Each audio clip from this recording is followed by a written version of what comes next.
Pse shqiptarët nuk kanë një bursë sot? Ilir, shumë faleminderit për ftesën e radhës parë, është kënaqësi gjithmonë kur mlidhemi së bashku të diskutojmë për çështje edhe për akademike, se ju harrova edhe pjesën akademike që jam marrë shumë Do vite në diskutojmë që universitetin. sot. Pavarësisht se e mbaj veten për njeri të tregut, e më tërheq gjithmonë ajo grinta e tregut, dhe mos tregu financiar që është një dashuri në vetvete. Pse tregu i kapitaleve dhe bursa nuk ka funksionuar në Shqipëri për shumë vite, ka një sër komponentesh për të vërtetës që nuk është një përgjigje kaq e thjeshtë, por nëse tentojmë të bëjmë një narracion të gjithë fenomenit 30-35 vjeçar që Shqipëria noton në ekonominë e tregut, ose par forme të ekonomisë së tregut, tregu i kapitaleve nuk ka qenë një gjë e thjeshtë. Duhet parë dhe konteksti. Në gjithë Europën, po themi, ne tentuam të marrim modelet kryesore. Tregi financiar janë tregi të bazuar kryesisht mbi pikpamjet konservatore, pra bazohen më tepër tek sistemi bankar, tek kredia, tek ajo që ne e quajmë non-risk taking, pra mënyra e financimit ku institucioni financiar nuk merr riskun tonë si biznes, të jep kredi dhe e mbyll aty, nuk do më ditë nëse ti ke probleme për të arritur atë biznes, ti ke probleme për të zgjeruar me radhë, ai do principalin plus interesin dhe nuk dan asnjë risku, me ty si sipërmarrës. Kjo është pak a shumë natyra konservatore e financimit. Debt finance, pra financimi nëpërmjet kredisë, kredidhënies huas, që dominon pothuajse 90-95% të tregut financiar të Europës, nga ku ne morëm modelet e para, gjithë ato asistenca teknike me radhë. Kjo është një fenomen jo pak i vogël që ka ndikuar.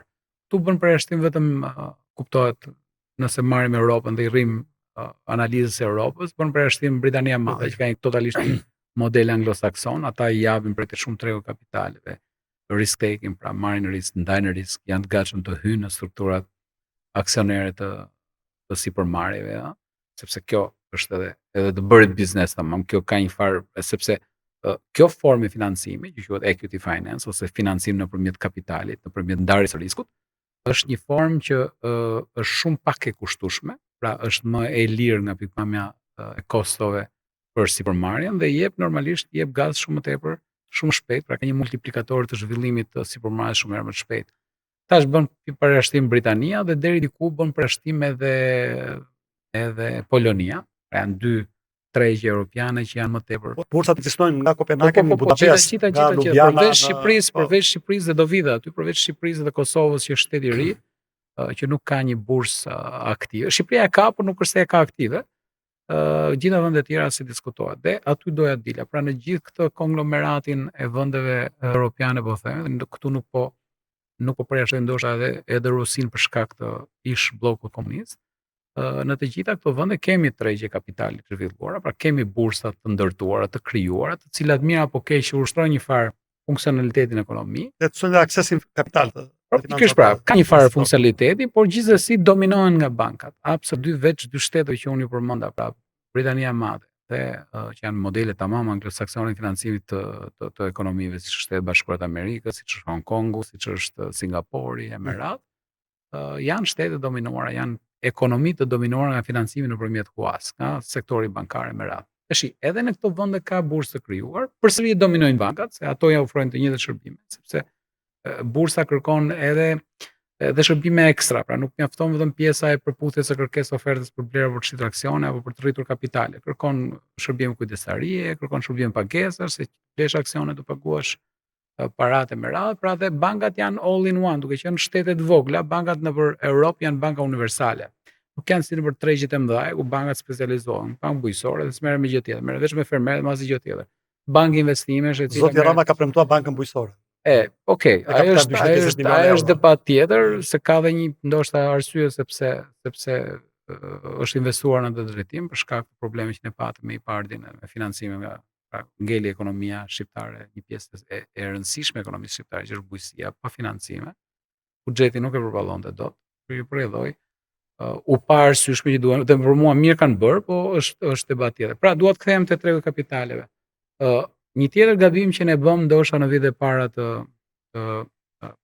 pas viteve 90 ishte që ashtu si vendet e tjera që krijuan bursat në mënyrë fiktive, pra modeli top down, qeveria që krijoi bursat, dhe kjo ndodhi edhe në Rusi, ndodhi në gjitha vendet e lindjes, pra në ndryshim nga modelet nga poshtë lart, modeli bottom up që ka ndodhur në vendet e tregjet e zhvilluara të kapitalit. Pra, fillojmë që me Anversin, bursa e parë në 1572-shin, e Amsterdam 1605-ën, apo Shtetet Bashkuara të Amerikës, bursat erdhen si nevojë e tregut nga poshtë.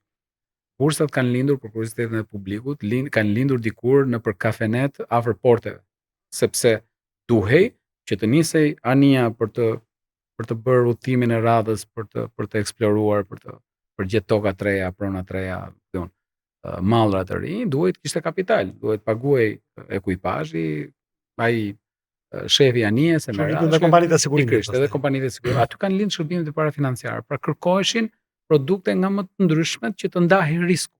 Se nuk mundej vetëm një pasonik i asaj kohe i shekullit 15 apo 16 të financonte një anije të tërë, sepse ishte bllokim totalisht kapitalit, ti nuk e ishe kurrë sigurt se ania kthej.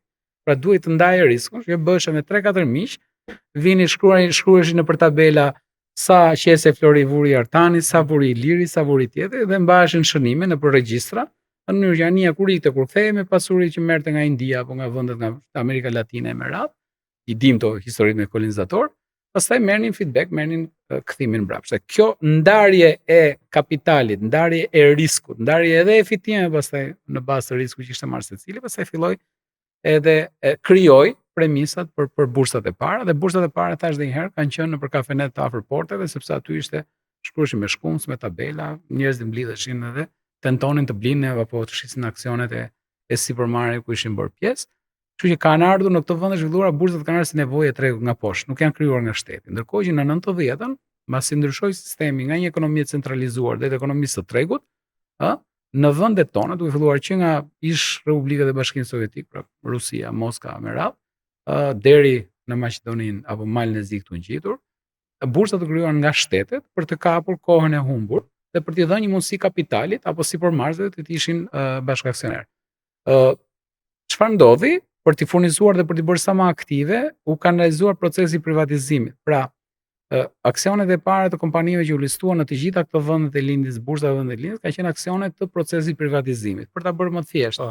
Letat e vlerë që thosh. Letat me vlerë është tjetër gjë, ajo është pjesë e procesit për të shpërndar pasurinë e krijuar në kohën e komunizmit, për të shpërndar në mënyrë të barabartë qytetarëve, kishte një qëllim tjetër, pa e kam tek kapitali.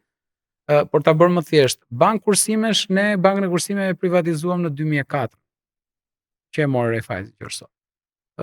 Edhe ata kanë pasur të ngjashme si puna Bankës Kursimeve pa fund, pra gjitha këto vende që përmenda. Por ata çfarë bën? Edhe ata zgjodhin investitorin strategjik. Po nuk ja dhanë 100% aksioneve, i dhanë 80% aksioneve dhe 20% thanë të fitojë dhe populli. Dhe ja shpërndan, i emetuan në aksione në bursë dhe bleu gjithë populli me aq kursime sa kishte, do bë bashkë aksioner. Pra, nëse do kishim replikuar këtë lloj metode, këtë lloj modeli edhe ne në bursën shqiptare në fillim viteve 90, sot ndoshta secili nga ne do ishte bashkë aksioner me këta investitorë të mëdhenj që kanë bankat kryesore sot i shtetërore, se dy kanë qenë shtetërore, BKT dhe Banka e Kursimeve kanë qenë ato. Zoti Gjergj për ta futur Pra, këto ishin gabimet ndoshta që ne bëm, që na lanë shumë bravo. Pastaj ka dhe efekte të tjera, siç është tendenca për evazion fiskal nga sipërmarrja, po që nuk është më ky momenti, pra ka kaluar edhe kjo fazë, sot biznesi u mendoi që nuk e ka më problem evazion fiskal, sepse janë biznese. Do ta mbaja pak këtu, sepse ju kam lexuar një shkrimin tuaj gjatë në fakt, ku ju reflektorit mbi këtë trashëgimi komuniste, e cila la një tjetër lloj trashëgimie etatiste, pra ku shteti është një aktor kryesor, por që ka tjetërsuar në një farë mënyrë në drejtim gabuar, mund të themi, fatet e ekonomisë shqiptare duke mos qenë një ekonomi prodhuese, jo se siç thoshit ju në shkrimin tuaj të paktën, përkundër mitit që ne kemi qenë një ekonomi e madhe prodhuese, ne në fakt nuk kemi qenë ekonomi prodhuese, as gjatë komunizmit, por ne kemi rishqitur tani që nuk kemi fare ekonomi prodhuese, pra ne importojmë shumicën e produkteve nga fruta perimet deri te produktet tekstil apo shumë çka tjetër. Dhe kjo gjë bën që ekonomia shqiptare të jetë shumë pak e diversifikuar përballë me rrezikun. Mund të elaboroni diçka më tepër në lidhje me? Patjetër, edhe ky është një debat shumë i madh. Shoh mite të krijuara si studiues, si akademik. Ne të dy ju studioni shkencë politike, por edhe ekonomike. Unë jam më tepër i fokusuar në shkencë ekonomike. Shohim mite që ekzistojnë kryesisht tek brezat e vjetër, se këta brezat e ri nuk e kanë iden fare se çka që ai sistem, dhe kjo është një fatkeqësi tjetër. Shohim sa mite të tipit që se në kohën e diktaturës, se në kohën e Enverit ne kishim industri, ne kishim e me radhë. Në Po nuk fakt, ishim shumë në kom, ishim të tretët në botë, thuhet për në publikisë. fakt, ato pastaj ishin citate dhe mite që mbanin gjallë publikun. Në fakt ne nuk kishim industri të zhvilluar. Ne kishim pse jo tendencat e para për të krijuar disa industri, të cilat në të gjitha kohët nuk ishin vënë me kapitalin e qytetarëve shqiptar, por ishin vënë me ndihma që na vinin nga aleatët që me shumë kujdes sistemi asaj kohe i përzgjidhte. Pra nëse i bëjmë një retrospektiv, ne kishim shumë miq jugosllavë deri në 49-ën dhe ata na ndihmuan me ato me krijimin e bazës ligjore të shtetit të parë komunist mbas viteve popullor, mbas viteve 44 e me radhë, por u prishëm shumë shpejt se e pam që donin ta glabëronin, ta bënin Shqipërinë Republikën e 7 jugoslave dhe këtu pastaj tentuam të ishim i gur shkëm graniti në brigjet e Adriatikut. Pastaj zgjodhëm një aleat shumë të zgjuar që ishte Rusia e Madhe. Rusia ne na kishte një kafshat në kuptimin financiar për të na mbështetur atje.